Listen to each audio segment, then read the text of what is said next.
सभी लोगों को नमस्कार। आप सभी का स्वागत है हमारे यूट्यूब चैनल अंडरस्टैंडिंग बेसिक्स में। इस वीडियो में हम क्या करने जा रहे हैं? इस वीडियो में हम अपना टॉपिक अंडरस्टैंड करेंगे। टॉपिक का नाम क्या है? Environmental cost of development. ठीक है, इस टॉपिक को कवर करेंगे। साथ ही साथ में एक पर्टिकुलर बॉक्स भी है जो आपकी बुक में दिया हुआ है, और उस बॉक्स में इन्वायरमेंटलिज्म का जो टॉपिक है उसको डिस्कस किया गया है। तो ये टॉपिक कवर करने के बाद हम उस टॉपिक को कवर करेंगे। ठीक है, तो चलिए अंडरस्टैंड करते हैं, देखते हैं यहाँ पर क्या दिया हुआ है। देखिए, अब तक हम लोगों ने क्या डिस्कस कर लिया है डेवलपमेंट चैप्टर में। अब तक जो है हम लोगों ने एक ब्रॉड अंडरस्टैंडिंग कर ली है डेवलपमेंट के बारे में, और डेवलपमेंट का जो मॉडल है उसका जो क्रिटिसिज्म है वो हम लोग डिस्कस कर रहे थे, है ना। उसमें हमने क्या डिस्कस कर लिया है? उसमें हमने डिस्कस कर लिया है सोशल कॉस्ट ऑफ डेवलपमेंट। ठीक है, हमने उसमें क्या जाना? सोशल कॉस्ट का मतलब हम लोगों ने जाना कि कैसे जब डेवलपमेंट कर रहे हैं हम लोग, तो उसकी वजह से बहुत सारे सेक्शंस ऑफ सोसाइटी को एक बहुत बड़ा कॉस्ट पे करना पड़ रहा है। ठीक है, जैसे हमने एग्जाम्पल पढ़ा नर्मदा बचाओ आंदोलन का।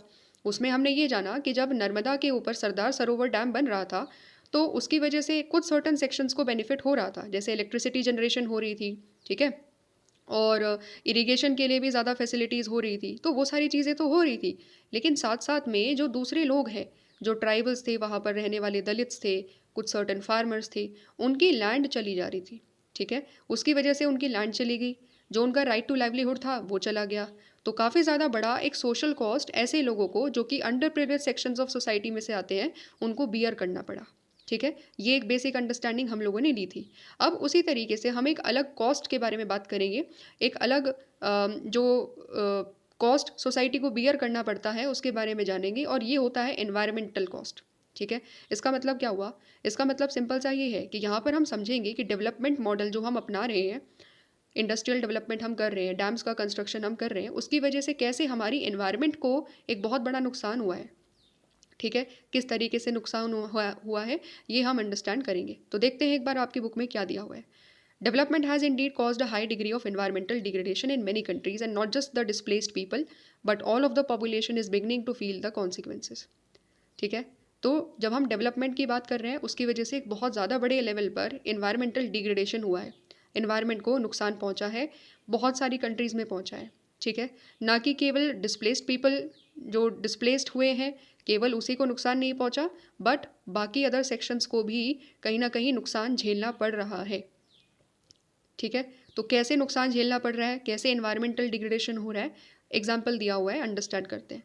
तो यहाँ पर आपकी बुक में एक एग्जाम्पल दिया हुआ है सुनामी का। 2004 में साउथ और साउथ ईस्ट एशियन कंट्रीज़ में क्या हुआ था? साउथ ईस्ट एशियन कोस्ट में सुनामी आई थी। ठीक है, इंडिया भी अफेक्टेड कंट्री था उसमें, इंडोनेशिया भी one of the most affected country था, और साथ ही साथ में श्रीलंका भी one of the most affected country था। तो ये जो सुनामी आई, उसकी वजह उसका रीज़न क्या हुआ? ठीक है, सुनामी का क्या रीज़न था कि सुनामी इतनी ज़्यादा आई और उसने इतना ज़्यादा डिस्ट्रक्शन कर दिया? तो उसके पीछे रीज़न यहाँ पर बताए गए हैं।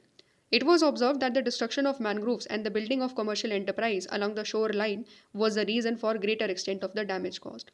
तो सुनामी की वजह से जो इतने सारे लोगों की जान गई, जो इतना ज़्यादा प्रॉपर्टी को डैमेज हुआ, वो क्यों हुआ? वो इसीलिए हुआ क्योंकि कोस्ट लाइन क्या होती है बेसिकली? जैसे इंडिया की कोस्ट लाइन होती है जहाँ पर जो हमारा एक ऐसा एरिया है जिसके बाद से समुंदर एक तरीके से शुरू हो जाता है, तो उसको हम लोग कोस्ट कहते हैं। इंडियन कोस्ट देखा है ना आपने, तो वही है कोस्ट लाइन। तो जो कोस्ट लाइन है उसके आसपास क्या हो रहा है? उसके आसपास मैनग्रोव्स होते हैं। मैनग्रोव्स क्या है? मैनग्रोव्स एक पौधा होता है, एक पेड़ होता है बेसिकली, जिसकी जो जड़ें होती हैं, जो रूट्स होती है, वो काफ़ी बड़ी बड़ी होती है। इतनी बड़ी होती है कि बेसिकली वो क्या करती है, सुनामी की कितनी भी बड़ी जो लहरें होती है वो क्यों ना आए, वो उसको कंट्रोल कर सकती है। ठीक है, तो जब समुंदर में लहरें उठती है, बड़ी बड़ी लंबी लंबी ऊंची ऊंची लहरें उठती है ना, तो जो मैनग्रोव्स की जो जड़ें होती है वो उनको, उनका जो प्रेशर है कंट्रोल कर लेती है, उनको थाम लेती है। ठीक है, और इसकी वजह से वो लहरें बहुत ज़्यादा दूर तक नहीं जा पाती, और जो वहाँ पर हैबिटेशन है, जो लोग रह रहे हैं, उनको नुकसान नहीं पहुँचता है उसकी वजह से। तो हमारी कोस्ट लाइन के आसपास क्या होता है? मैनग्रोव्स होते हैं। ठीक है, तो जब ये मैनग्रोव्स काट दिए गए, ठीक है, उनको क्या कर दिया गया? काट दिया गया, क्योंकि वहाँ पर कुछ कुछ कंस्ट्रक्शन करना था। क्या कंस्ट्रक्शन करना था? Building of commercial enterprise. ठीक है। किसी को वहाँ पर पोर्ट बनाना था तो पोर्ट का डेवलपमेंट के लिए मैनग्रोव्स काटने पड़ेंगे वहाँ पर, क्योंकि इतनी सारी चीज़ें वहाँ पर डेवलप करनी पड़ेगी। और किसी को बिल्डिंग्स या फिर कुछ और बनाना था तो उसकी वजह से मैनग्रोव्स काटे गए। मैनग्रोव्स जब काटे गए तो सुनामी की जो बड़ी बड़ी लहरें आई उसको रोकने के लिए कुछ था ही नहीं, क्योंकि मैनग्रोव्स ही एक तरीके से दीवार बनकर खड़े हुआ करते थे। ठीक है, वो उसको कंट्रोल कर लिया करते थे। अब कोई चीज़ ही नहीं थी। इसकी वजह से क्या हुआ, इसकी वजह से ही बहुत ज़्यादा डिस्ट्रक्शन पूरी की पूरी जो कंट्रीज़ है उन सब के लोगों को देखना पड़ा। जो समुंदर के आसपास लोग रह रहे थे, कोस्ट के आसपास जो लोग रह रहे थे, उनकी जानें चली गई इसकी वजह से। ठीक है, और पूरी प्रॉपर्टी को डैमेज हुआ। तो हम क्या देख रहे हैं, हम देख रहे हैं कि जब हमने मैनग्रोव्स को काट दिया तो उसकी वजह से सुनामी का ज़्यादा बड़ा इम्पैक्ट हमें देखने को मिला। ठीक है, इससे हमने ये चीज़ समझी। तो ये एक एग्जाम्पल है इन्वायरमेंटल डिस्ट्रक्शन का, क्योंकि हम डेवलपमेंट कर रहे थे, क्योंकि हमें वो पेड़ काटने क्यों पड़े, क्योंकि हम वहाँ पर डेवलपमेंट कर रहे थे, हम वहाँ पर कंस्ट्रक्शन कर रहे थे। ठीक है, इसकी वजह से वो चीज़ हुई। एक और एग्जाम्पल है, और क्या दिया हुआ है, और जो दूसरी इन्वायरमेंटल प्रॉब्लम हमें झेलनी पड़ रही है वो क्या है, ग्लोबल वार्मिंग। ठीक है, तो एक तरफ देखो मैनग्रोव्स काट रहे हैं, पेड़ पौधों को काट रहे हैं, तो डिफोरेस्टेशन एक तरफ हो रहा है, उसकी वजह से इम्पैक्ट हम झेल ही रहे हैं। साथ ही साथ में दूसरा जो बड़ा चैलेंज बताया गया है वो क्या है, ग्लोबल वार्मिंग है। ठीक है, ग्लोबल वार्मिंग क्या होता है, ग्लोबल वार्मिंग होता है जब ग्लोबल टेम्परेचर लगातार बढ़ता जा रहा है, बढ़ता जा रहा है। उसकी वजह से क्या हो रहा है, उसकी वजह से जो आर्कटिक और जो अंटार्कटिक रीजन में जो बर्फ़ है ना, जो आइस है वहाँ पर, वो लगातार पिघलती जा रही है। अब जब वहाँ पर बर्फ़ पिघल रही है तो क्या हो रहा है, जब वहाँ की बर्फ़ पिघल रही है तो उसकी वजह से जो जो हमारा समुंदर का लेवल है, समुंदर में जो पानी है वो लगातार बढ़ता जा रहा है, बढ़ता जा रहा है, क्योंकि इतनी ज़्यादा बर्फ़ है वो लगातार पिघलती जा रही है। ठीक है, और इसकी वजह से भी और ज़्यादा संभावनाएं बनती जा रही है। किस चीज़ की संभावनाएं बनती जा रही है, और ज़्यादा फ्लड्स की संभावनाएं बनती जा रही है। ठीक है, अगर समुंदर का लेवल बढ़ेगा तो क्या होगा, और ज़्यादा सुनामी आने की संभावनाएं होगी कि नहीं होगी।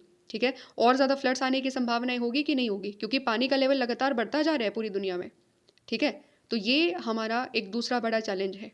ग्लोबल वार्मिंग की वजह से ये सारी चीज़ें क्या हो रही है, ये सारा खतरा हमारे सामने आ रहा है, फ्लड्स की संभावनाएं और ज़्यादा बढ़ रही है। ठीक है, समझ गए। ओके, तो ये हमारी अंडरस्टैंडिंग है। अब एक और चीज़ है जो यहाँ पर हमें डिस्कस करनी है, कि अगर हम बात कर रहे हैं ग्लोबल वार्मिंग की, ग्लोबल वार्मिंग आखिरकार हो क्यों रही है, कौन सी डेवलपमेंटल एक्टिविटीज़ की वजह से हमारी ग्लोबल वार्मिंग हो रही है, ये भी समझना चाहिए। तो जो हमारी इंडस्ट्रीज़ है, ठीक है, जो हम इंडस्ट्रियल डेवलपमेंट कर रहे हैं उसकी वजह से क्या हो रहा है, इंडस्ट्रियल डेवलपमेंट की वजह से कार्बन डाइऑक्साइड, कार्बन मोनोऑक्साइड और भी अदर अदर प्रकार की जो ग्रीन हाउस गैसेस हैं हमारी, वो लगातार एटमॉस्फेयर में जा रही है। इसकी वजह से ग्लोबल वार्मिंग हो रहा है। दूसरी बड़ी बात, डिफॉरेस्टेशन की वजह से क्या हो रहा है, डिफॉरेस्टेशन की वजह से जो हमारे ट्रीज़ कार्बन डाइऑक्साइड को लिया करते थे, एब्जॉर्ब किया करते थे, वो ख़त्म होते जा रहे हैं, कम होते जा रहे हैं। इसकी वजह से ज़्यादा कार्बन डाइऑक्साइड जो है एटमॉस्फेयर में ही प्रेजेंट है, और इसी चीज़ की वजह से क्या हो रहा है, ग्लोबल वार्मिंग हो रहा है। ठीक है, फैक्ट्रीज़ हो गया, फॉसिल फ्यूल्स का हम लोग लगातार इस्तेमाल कर रहे हैं। फॉसिल फ्यूल की वजह से क्या निकलता है, ग्रीन हाउस गैसेस निकल रही है।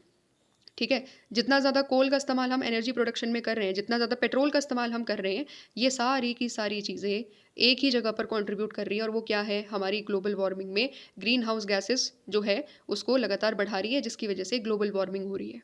ठीक है, तो ये जो डेवलपमेंट मॉडल हम कर रहे हैं, इंडस्ट्रियल डेवलपमेंट कर रहे हैं, और पेड़ों को हम लोग काट रहे हैं क्योंकि हमें ज़्यादा से ज़्यादा ज़मीन चाहिए, ज़्यादा से ज़्यादा कंस्ट्रक्शन करना है, बड़ी बड़ी बिल्डिंग्स बनानी है, और फॉसिल फ्यूल्स का जितना ज़्यादा इस्तेमाल हम लोग कर रहे हैं, इन सब की वजह से हमारा इन्वायरमेंटल कॉस्ट लगातार बढ़ता जा रहा है। ठीक है, और क्या बोला हुआ है, और देख लेते हैं। In the long term the ecological crisis will adversely affect all of us. तो जब हम लंबे टाइम की बात करेंगे ना, जो इकोलॉजिकल क्राइसिस है वो हर किसी को अफेक्ट करेगा। ठीक है, अभी भले ही इमीडिएट इफेक्ट रिच पर ना दिखे, ठीक है, इमीडिएट इफेक्ट रिच पर ना दिखे, क्योंकि वो तो अलग ही पॉश एरिया में रहते हैं, वहाँ पर तो उनके आसपास तो पेड़ लगे रहते हैं। ठीक है, पॉश एरिया है, पूरा ग्रीनरी है, तो डायरेक्ट इम्पैक्ट नहीं मिलेगा उनको, इमीडिएट इफेक्ट उन पर नहीं दिखेगा, बट लॉन्ग टर्म में दिखेगा उन पर भी। ठीक है, जैसे यहाँ पर एग्जाम्पल दिया हुआ है एयर पोल्यूशन का। Air pollution is already a problem which does not discriminate between the rich and poor. ऐसा नहीं है कि अगर एयर गंदी होती जा रही है इंडस्ट्रीज़ की वजह से, और ज़्यादा से ज़्यादा जो नंबर ऑफ़ व्हीकल्स है वो बढ़ते जा रहे हैं, तो ये सारी चीज़ें पोल्यूशन कर रही है, ये सारी चीज़ें इसकी वजह से एयर पोल्यूशन हो रहा है। तो ऐसा नहीं है कि एयर पोल्यूशन केवल और केवल गरीब लोगों को ही मारेगा, नहीं, रिच को भी अफेक्ट कर रहा है कि नहीं, उनको भी एस्थमा या फिर जो रेस्पिरेटरी प्रॉब्लम्स हैं उनको भी लगातार बढ़ती जा रही है समस्याएं। बट इसमें भी एक चीज़ है जो हमें देखनी है, शॉर्ट टर्म में क्या होगा। But in the short term, indiscriminate use of resources tends to adversely affect the underprivileged sections more sharply. Short term में हम ये देखेंगे कि जब भी कोई हम रिसोर्सेज का इनडिस्क्रिमिनेट तरीके से यूज़ कर रहे हैं, अगर हम पोल्यूशन ज़्यादा क्रिएट कर रहे हैं या कोई भी एनवायरमेंटल प्रॉब्लम अगर हो रही है, उसका ज़्यादा इम्पैक्ट इमीडिएटली गरीब लोगों पर, अंडर प्रिविलेज सेक्शंस पर ज़्यादा दिखेगा। क्यों दिखेगा? एग्जाम्पल ले लेते हैं। जब एयर पोल्यूशन हुई, एयर पोल्यूशन ने रिच को अफेक्ट करा, गरीब को भी अफेक्ट करा। लेकिन रिच के पास तो इतने रिसोर्सेज है ना, उसके पास तो इतना इकोनॉमिक वेल्थ है ना कि वो अपने आप का ट्रीटमेंट अच्छे हॉस्पिटल में करा सके, बढ़िया से बढ़िया हॉस्पिटल में, बड़े बड़े हॉस्पिटल में करवा सकता है। क्या दिक्कत है? उसके पास पैसे की कमी थोड़ी ना है। गरीब के पास पैसा ही नहीं है। ठीक है, जो गरीब लोग दिल्ली या फिर बड़े बड़े शहरों में रहते हैं, क्या उनके पास इतना पैसा है कि वो अपने डेली बेसिस पर जो जो समस्याएं उनको झेलनी पड़ रही है एयर पोल्यूशन की वजह से, बच्चे बीमार हो रहे हैं, ठीक है, महिलाएं बीमार हो रही है, ठीक है, तो ये सारी समस्याएं गरीब के लिए बहुत ज़्यादा बर्डनसम हो जाती है। इतना बर्डनसम हो जाता है कि फिर वो इस चीज़ को केवल झेलते हैं, डॉक्टर्स के पास तक भी नहीं जाते क्योंकि उनके पास पैसे नहीं है। ठीक है, ये चीज़ों की वजह से क्या हो रहा है कि इमीडिएट इम्पैक्ट गरीब पर ज़्यादा पड़ रहा है। ठीक है, कोविड-19 का एग्जाम्पल ले लो। कोविड-19 हो या कोई भी ऐसी चीज़ हो, कोई भी जब डिज़ास्टर आता है ना सोसाइटी में, वो गरीब लोगों को ज़्यादा मारता है। क्यों? क्योंकि वो पहले से ही बहुत ख़राब कंडीशन में है। उनके पास पैसों की भी कमी है, उनके पास अदर रिसोर्सेज की भी कमी है। लेकिन रिच रिच के पास अभी रिसोर्सेज है, वो बच जाएंगे, अपने आप को संभाल लेंगे। लेकिन गरीब लोगों के पास नहीं है, इसीलिए उनके ऊपर किसी भी चीज़ का ज़्यादा इम्पैक्ट पड़ता है। ठीक है, यही चीज़ यहाँ पर बताई गई है। Loss of forest affects the poor who use the forest resources for a variety of subsistence needs like firewood, medicine, herbs और food। तो जब जंगल काटे जा रहे हैं, ठीक है, पूरे के पूरे लैंड को क्लियर कर दिया जा रहा है, जंगल काटे जा रहे हैं, तो उसका इम्पैक्ट किस पर है? ज़्यादा गरीब लोगों पर है, क्योंकि गरीब लोग ही तो थे। जो ट्राइबल्स थे, जो गरीब लोग थे, वो फॉरेस्ट रिसोर्सेज को यूज़ किया करते थे। लकड़ी लेकर आना हो, मेडिसिनल हर्ब्स यूज़ करना हो, या अपना कोई छोटा मोटा फूड लेना हो, ठीक है, तो वो सारी चीज़ें किस पर डिपेंडेंट थी? ऐसे लोग, गरीब लोग या ट्राइबल्स लोग फॉरेस्ट पर डिपेंड थे। अब फॉरेस्ट ही चले जाएंगे तो किसकी लाइफ डिस्ट्रक्ट हुई? इन लोगों की लाइफ डिस्ट्रक्ट हो गई।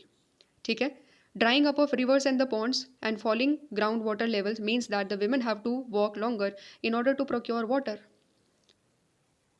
रिवर्स और पॉन्ड्स जब लगातार सूखते जा रहे हैं, ग्राउंड वाटर लेवल लगातार क्या होता जा रहा है? डिग्रेड होता जा रहा है और ज़्यादा नीचे जाता जा रहा है। तो किसको समस्याएं हो रही है? घर की महिलाओं को समस्याएं हो रही है, क्योंकि उनको और ज़्यादा लंबा चलना पड़ेगा, अब और ज़्यादा लंबा दूर दूर तक चलना पड़ेगा, तब जा कर के वो कहीं से पानी लेकर आ पाएगी अपने परिवार के लिए। तो क्या देख रहे हैं तीनों एग्जाम्पल? हमें क्या समझा रहे हैं? हमें ये समझा रहे हैं कि इमीडिएट इफेक्ट जो अंडर प्रिविलेज सेक्शंस हैं, चाहे वो ट्राइबल्स हो, चाहे वो पुअर हो, या फिर जो विमेन है, ठीक है, इन लोगों को ज़्यादा अफेक्ट करता है। लॉन्ग टर्म में इन्वायरमेंट का इफेक्ट सबको होगा, क्योंकि धरती सबकी है, धरती में ही रह रहे हैं ना रिच भी, उन पर भी इम्पैक्ट आएगा, उनको भी अपना जो फल है वो झेलना पड़ेगा। लेकिन इमीडिएट इम्पैक्ट ऐसे लोगों पर ज़्यादा होता है। ठीक है, समझ गए? ये हमारी एक अंडरस्टैंडिंग थी जो हम लोगों ने सेकेंड पैराग्राफ से ली। और क्या बोला जा रहा है? The model of development we are pursuing is heavily dependent upon increasing use of energy. Most of the energy currently generated in the world is from the non renewable sources like coal और petroleum. ठीक है, आज के time में हमें पता है कि हमारी जो एनर्जी यूज़ है, एनर्जी डिमांड है, वो लगातार क्या हो रही है? बढ़ती जा रही है, क्योंकि हमें रोड्स का कंस्ट्रक्शन करना है, हमें इतनी सारी चीज़ों का कंस्ट्रक्शन करना है, तो उसमें क्या चाहिए? ज़्यादा से ज़्यादा एनर्जी हमें चाहिए। लेकिन हम एनर्जी का प्रोडक्शन कर कहाँ से रहे हैं? एनर्जी का प्रोडक्शन हम कर रहे हैं कोयले से, पेट्रोलियम से, और ये रिसोर्सेज क्या है? नॉन रिन्यूएबल रिसोर्सेज है। ठीक है, जितना ज़्यादा कोयले का यूज़ हो रहा है, जितना ज़्यादा पेट्रोलियम का यूज़ हो रहा है, उतनी ही ज़्यादा ग्रीन हाउस गैसेस इनसे निकलती भी है, इनके यूज़ के दौरान निकलती है इतनी ज़्यादा ग्रीन हाउस गैस, और उतना ही ज़्यादा हमारा ग्लोबल वार्मिंग भी होता जा रहा है। ठीक है, और क्या है? Large tracts of the Amazon rain forest, they are being deforested in order to provide for the increased consumer needs. ठीक है, अमेजोन रेन फॉरेस्ट को क्या किया जा रहा है? अमेजोन रेन फॉरेस्ट जो कि इतना बड़ा रेन फॉरेस्ट है, उसको काटा जा रहा है। क्यों? लैंड भी चाहिए, ठीक है, फॉरेस्ट की जो लकड़ियाँ हैं वो भी चाहिए, और भी वहाँ पर बहुत सारे ग्राउंड्स वगैरह बनाने हैं। अलग अलग चीज़ों के लिए, अलग अलग नीड्स के लिए हम क्या कर रहे हैं? अपने फॉरेस्ट को काटते जा रहे हैं। ठीक है, और क्या बोला है, are there enough of these non renewable resources which can allow not only the advance countries but all the people in the world to enjoy an affluent lifestyle. तो क्वेश्चन क्या कर रहा है, क्वेश्चन सिंपल सा एक ही question ये पूछ रहा है कि क्या हमारे यहाँ पर हम ये कह सकते हैं कि हमारे पास इतने नॉन रिन्यूएबल रिसोर्सेज है कि वो हमारी सारी नीड्स को फुलफिल कर देंगे। नहीं है, क्योंकि हमें पता है non renewable resources limited resources होते हैं। कोयला हो गया, पेट्रोलियम हो गया, बहुत लंबा टाइम लगता है इनको बनने में और ये लिमिटेड है। ख़त्म हो गए तो फिर ना जाने कितने साल बाद, करोड़ों साल बाद जा करके ये दोबारा से आएंगे, है ना। तो इसका आंसर क्या है, given the finite nature of these resources the answer would be no. हमारे पास नॉन रिन्यूएबल रिसोर्सेज अनलिमिटेड नहीं है, लिमिटेड है बहुत ज़्यादा। ठीक है, और अगर एक बार ख़त्म हो गए तो फिर क्या होगा, तो फिर कैसे चलाएंगे हम लोग, कैसे अपनी एनर्जी नीड्स को फुलफ़िल करेंगे। इसीलिए क्या हो रहा है, इसीलिए हम लोग रिन्यूएबल एनर्जी की तरफ लगातार बढ़ते जा रहे हैं। ठीक है, अगर आप न्यूज़पेपर फॉलो करते हो या फिर टीवी में भी न्यूज़ वगैरह देखते हो तो भी हम सबको ये जानकारी है बेसिकली कि आज के टाइम में इंडिया भी क्या कर रहा है, इंडिया जितना ज़्यादा हो सकता है सोलर एनर्जी को डेवलप करने की कोशिश कर रहा है।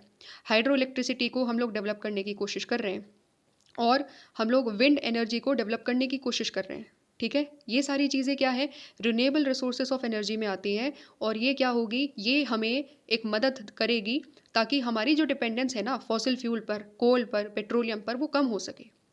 ठीक है, what about the future generations, are we going to hand over a depleted earth and multiple problems to them. अब ये चीज़ यहाँ पर देखो कैसे कनेक्ट करी जा रही है। हमने इतने सारे एनवायरमेंटल कॉस्ट पढ़ लिए, ठीक है, एयर पोल्यूशन के बारे में हमने जान लिया, ग्लोबल वार्मिंग के बारे में हमने समझ लिया, हमने ये जान लिया कि अमेजोन रेन फॉरेस्ट को हम लोग काट रहे हैं, हम लोगों ने ये जान लिया कि हमारे जो रिसोर्सेज है, कोल हो गया, पेट्रोलियम हो गया, बहुत लिमिटेड है। ठीक है, हमने ये सारी चीज़ें जान ली। तो अब क्वेश्चन यही उठ रहा है कि जो इन्वायरमेंटल कॉस्ट है ना वो इतना ज़्यादा है कि क्या इस इन्वायरमेंटल कॉस्ट की वजह से जो एक इम्पैक्ट है ना वो किस पर पड़ सकता है, वो हमारी फ्यूचर जनरेशन्स पर पड़ सकता है। क्यों, क्योंकि हम लगातार रिसोर्सेज का यूज़ कर रहे हैं, उसकी वजह से एक डिप्लीटेड अर्थ कहीं ना कहीं हम अपने फ्यूचर जनरेशन्स के लिए छोड़ेंगे। एक ऐसी अर्थ जिसमें ना कोयला होगा, ना पेट्रोलियम होगा। ठीक है, और जितने भी रिसोर्सेज है, ना जंगल हम छोड़ रहे हैं, सारी चीज़ों को तो हम लोग काटते जा रहे हैं। तो क्वेश्चन यही उठा रहा है कि क्या फिर हम एक डिप्लीटेड अर्थ छोड़ के जाएंगे क्या अपने फ्यूचर जनरेशन्स के लिए। क्योंकि जिस तरीके से हम डेवलपमेंट कर रहे हैं उस डेवलपमेंट की वजह से इतना ज़्यादा इन्वायरमेंटल कॉस्ट है कि हमारे सारे नेचुरल रिसोर्सेज तो धीरे धीरे ख़त्म होते जा रहे हैं, इन्वायरमेंट डिग्रेड होती जा रही है, बहुत सारे जानवर जो है एक्सटेंट हो चुके हैं आज के टाइम में। ठीक है, तो ये सारे क्वेश्चन यहाँ पर उठाए जा रहे हैं। इस पूरे पैराग्राफ से ये जो पूरा टॉपिक था एनवायरमेंटल कॉस्ट ऑफ डेवलपमेंट, उससे हमने क्या एक अंडरस्टैंडिंग ली, उससे हमने ये अंडरस्टैंडिंग ली कि जो हम डेवलपमेंट कर रहे हैं ना उसकी वजह से हमारी इन्वायरमेंट पर बहुत नेगेटिव इम्पैक्ट पड़ रहा है। ठीक है, और इसीलिए जो आज के टाइम में डिबेट है वो क्या है कि हमें सस्टेनेबल डेवलपमेंट मॉडल की तरफ आगे बढ़ना होगा, कि हम जो डेवलपमेंट करेंगे वो इन्वायरमेंटल फ्रेंडली होना चाहिए। ठीक है, आई होप हम सभी को पता है सस्टेनेबल डेवलपमेंट का मेन आइडिया, काफ़ी टाइम से हम पढ़ते हुए आ रहे हैं, है ना। तो इसीलिए इन्वायरमेंटल कॉस्ट को हमें क्या रखना होगा, कम से कम रखना होगा, कम से कम नेचुरल रिसोर्सेज का डिस्ट्रक्शन करना होगा और अपना डेवलपमेंट इन्वायरमेंटल फ्रेंडली तरीक़ों से करना होगा। ठीक है, अगर रोड्स बना रहे हैं तो क्या करना होगा, रोड्स के लिए अगर पेड़ काटे जा रहे हैं तो उससे दुगनी अमाउंट का पेड़ हमें लगाना होगा कहीं और जगह पर। ठीक है, अगर रोड्स बन रही है तो उस रोड्स को हमें ग्रीन रोड्स बनाना होगा। ग्रीन रोड्स कैसे बनेगी, उस रोड के अगल बगल में हम सोलर पावर प्लांट्स लगा सकते हैं। उससे क्या होगा, एनर्जी का प्रोडक्शन होगा, एनर्जी के प्रोडक्शन से क्या होगा, आसपास के गाँव में इलेक्ट्रिसिटी पहुँचेगी। ठीक है, और जो पेड़ है उसके आसपास जितना ज़्यादा हो सकता है हमें पेड़ लगाने होंगे। अगर हम बनाने के लिए पेड़ काट रहे हैं तो उससे ज़्यादा दुगनी अमाउंट में हमें, या दुगनी या 4 गुनी अमाउंट में हमें पेड़ कहीं और लगाने होंगे। ये चीज़ होती है सस्टेनेबल डेवलपमेंट।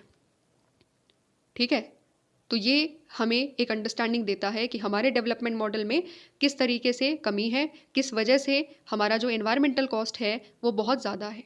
ठीक है, आई होप आपको एक अंडरस्टैंडिंग मिली होगी। ये हम लोगों ने सेकंड कॉस्ट ऑफ डेवलपमेंट हम लोगों ने जान लिया और सेकंड क्रिटिसिज्म जान लिया कि हमारे मॉडल ऑफ डेवलपमेंट में क्या कमियां हैं। ठीक है, अब हम इस टॉपिक की तरफ बढ़ते हैं। ये जो हमारा पर्टिकुलरली ब्लू बॉक्स है हम इसको कवर कर लेते हैं, क्योंकि ये इन्वायरमेंटलिज्म का जो टॉपिक है, अभी जो हमने पॉइंट पढ़ा है इन्वायरमेंटल कॉस्ट, उसी से ही थोड़ा रिलेटेड है। ठीक है, तो चलिए एक बार अंडरस्टैंड करते हैं कि इन्वायरमेंटलिज्म क्या है।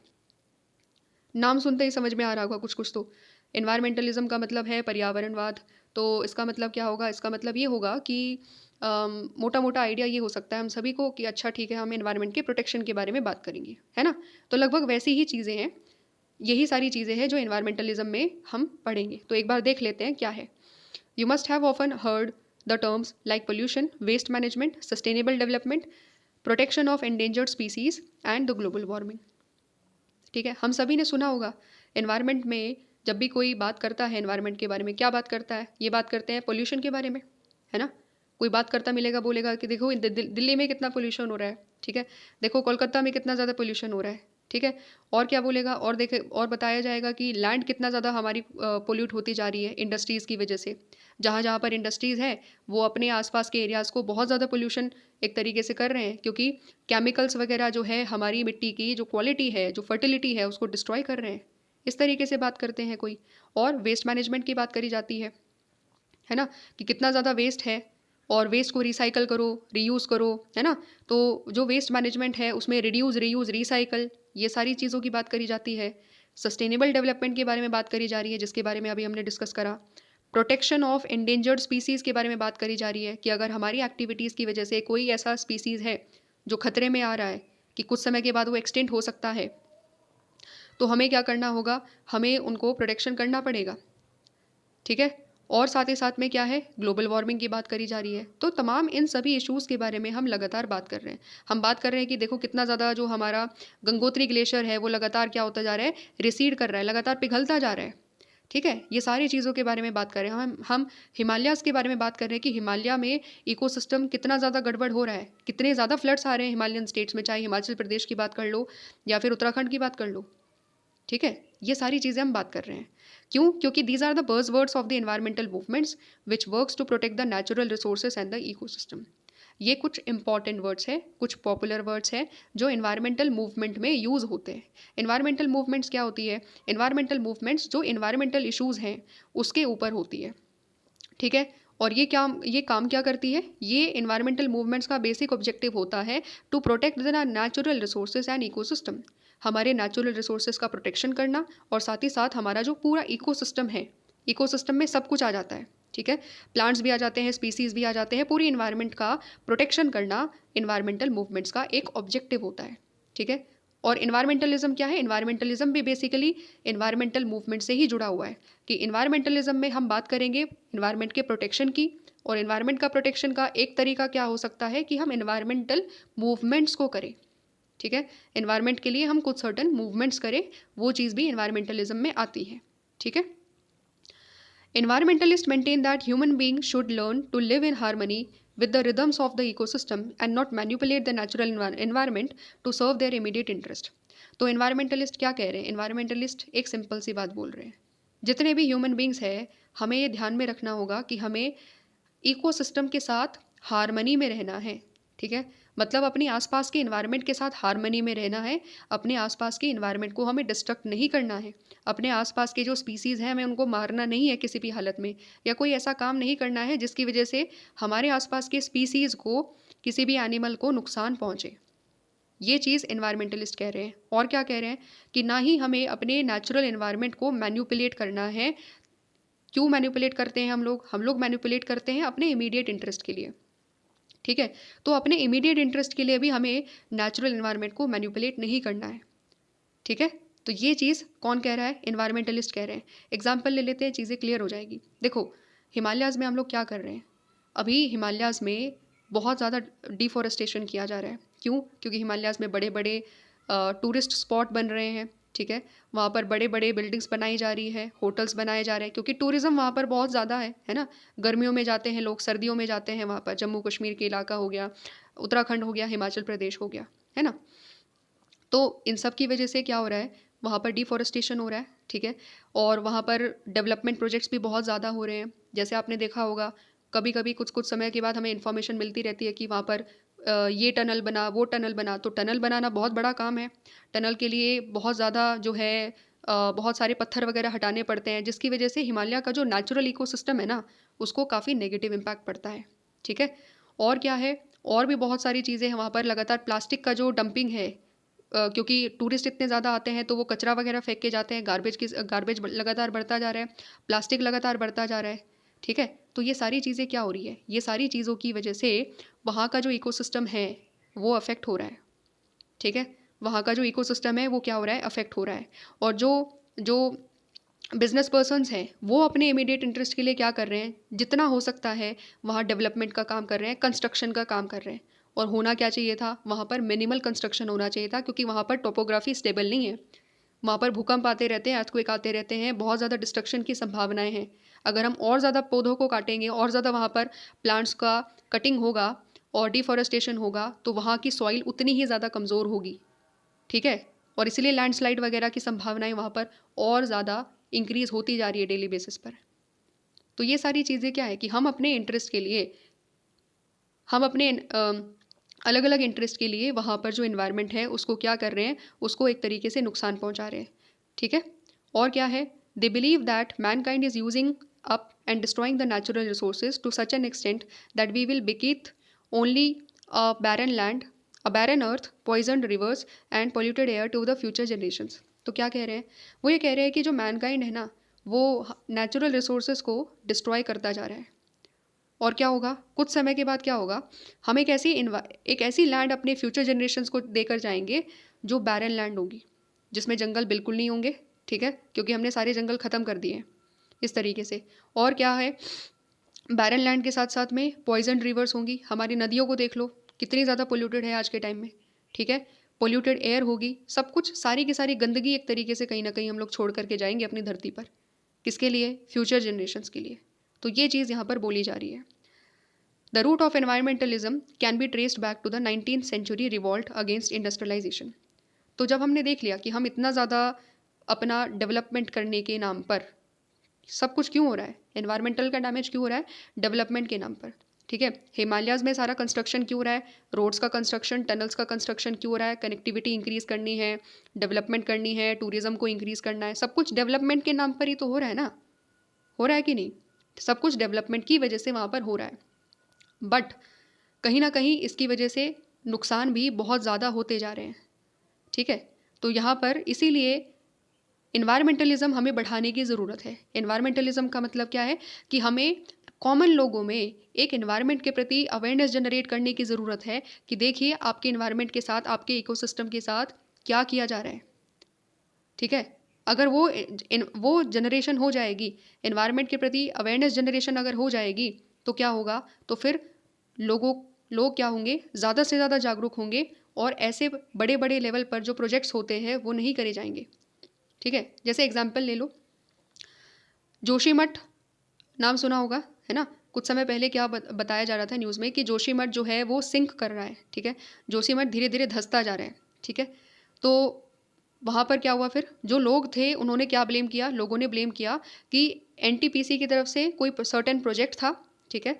और उस प्रोजेक्ट की वजह से क्या हो रहा है, उस प्रोजेक्ट की वजह से वहाँ का जो इकोसिस्टम है उसको नुकसान हो रहा है, ठीक है। तो डेवलपमेंट प्रोजेक्ट की वजह से वहाँ पर नुकसान हो रहा था, तो फिर क्या किया, लोगों ने प्रोटेस्ट करना चालू करा कि हम ये डेवलपमेंट प्रोजेक्ट यहाँ पर नहीं आने देंगे, ठीक है। तो ये क्या हो रहा है, ये इन्वायरमेंटलिज्म की वजह से चीज़ें हो रही है। उनको पता चल रहा है कि उनकी इन्वायरमेंट को नुकसान हो रहा है, तो उनको आवाज़ उठानी पड़ेगी, वरना क्या होगा, वरना उनको वो पर्टिकुलर प्लेस को छोड़कर कहीं और जाना पड़ेगा, ठीक है। तो ये है इन्वायरमेंटलिज्म कि इन्वायरमेंट के प्रति जागरूक करो कि ऐसे प्रोजेक्ट्स हमें नहीं करने हैं जिसकी वजह से हमारी इन्वायरमेंट बिल्कुल डिस्ट्रक्ट हो जाए, डिग्रेड हो जाए, ठीक है। अब हम समझते हैं, ये जो लास्ट पैराग्राफ दिया हुआ है, अब हम इसमें समझ रहे हैं कि इन्वायरमेंटलिज्म कब से शुरू हुआ, ठीक है। The roots of environmentalism can be traced back to 19th century revolt against industrialisation. तो जो जड़ें हैं, जड़े का मतलब यहाँ पर क्या है, बेसिक एक तरीके से बिगनिंग ऑफ एनवायरमेंटलिज्म कब से हुआ, बिगनिंग ऑफ एनवायरमेंटलिज्म हुआ 19th सेंचुरी में, ठीक है। 19th सेंचुरी में क्या हो रहा था, इंडस्ट्रियलाइजेशन के खिलाफ रिवॉल्ट करी जा रही थी, क्योंकि इंडस्ट्रियलाइजेशन की वजह से क्या हुआ, एयर पोल्यूशन, लैंड का डिग्रेडेशन, सॉइल का डिग्रेडेशन, वाटर में पोल्यूशन, सारे के सारे केमिकल्स जो है हमारी साफ जो बॉडीज़ थी उसमें चले गए, ठीक है। तो इन सब की वजह से 19th सेंचुरी से ही इन्वायरमेंटलिज्म की बात शुरू हो गई, क्योंकि तभी से डेवलपमेंट की वजह से, इंडस्ट्रियलाइजेशन की वजह से हमारे रिसोर्सेज को, हमारी इन्वायरमेंट को नुकसान होना चालू हो चुका था, तब से हमने स्टार्ट करी इन्वायरमेंट प्रोटेक्शन की आवाज़ उठानी। Today, the environmental movement has become a worldwide phenomena with thousands of non-governmental groups and even some green political parties. Some well-known environmental groups includes the Greenpeace and the World Wide Fund. तो तब से शुरू हुई है चीज़ें 19th century से, और आज के टाइम में इन्वायरमेंटल मूवमेंट एक वर्ल्ड वाइड मूवमेंट है। पूरी दुनिया में बहुत सारे NGOs, नॉन गवर्नमेंटल ग्रुप्स भी है, और बहुत सारी ग्रीन पॉलिटिकल पार्टीज़ भी है। ग्रीन पॉलिटिकल पार्टीज़ क्या है? जो ग्रीन इंटरेस्ट का मतलब क्या है? इन्वायरमेंट के इंटरेस्ट को, इन्वायरमेंट के प्रोटेक्शन को इश्यूज़ बनाती है, पॉलिटिकल इश्यूज़ बनाती है, और उनके आधार पर लोगों से वोट लेती है। ठीक है, तो वो ग्रीन पार्टीज़ हो गई। और क्या हुआ? और NGOs हैं, NGOs जैसे कि ग्रीन पीस।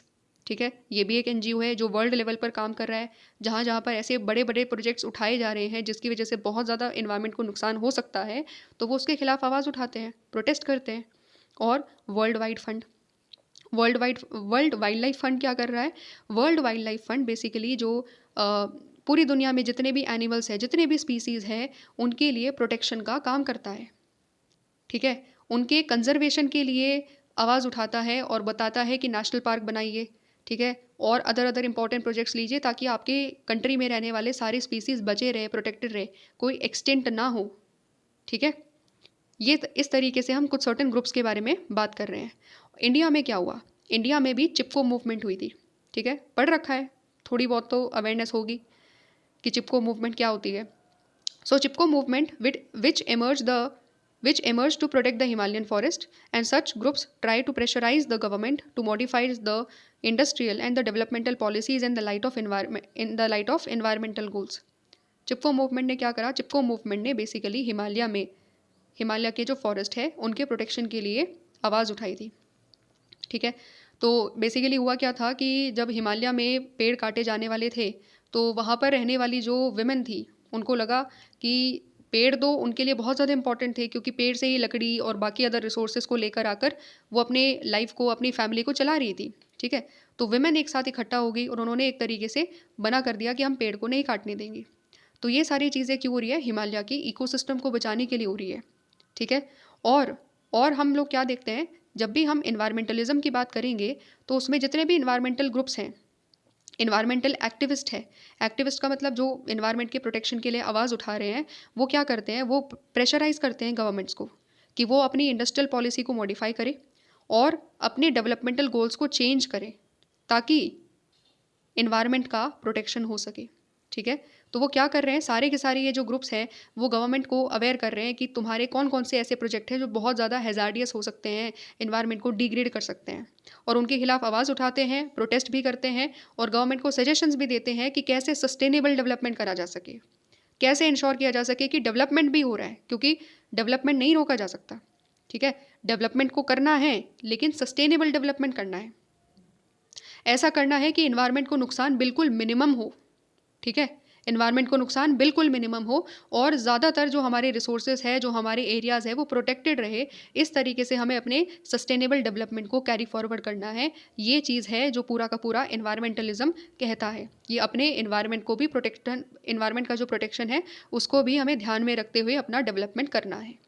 ठीक है, आई होप आपको एक अंडरस्टैंडिंग मिली होगी और चीज़ें समझ में आई होगी। जो इन्वायरमेंटलिज्म का जो आइडिया है वो आपको क्लियर हो गया होगा। ठीक है, अगर एक्सप्लेनेशन अच्छा लगा हो तो वीडियो को लाइक कर सकते हैं और चैनल को सब्सक्राइब कर सकते हैं। मिलेंगे नेक्स्ट वीडियो में जिसमें हम नेक्स्ट टॉपिक को कवर करेंगे, और वो जो नेक्स्ट टॉपिक है वो क्या है? नेक्स्ट टॉपिक है बेसिकली आपका ये जो पर्टिकुलर बॉक्स है, हम इस बॉक्स को अंडरस्टैंड करेंगे। ठीक है, मिलते हैं नेक्स्ट वीडियो में, तब तक सभी लोगों को नमस्कार।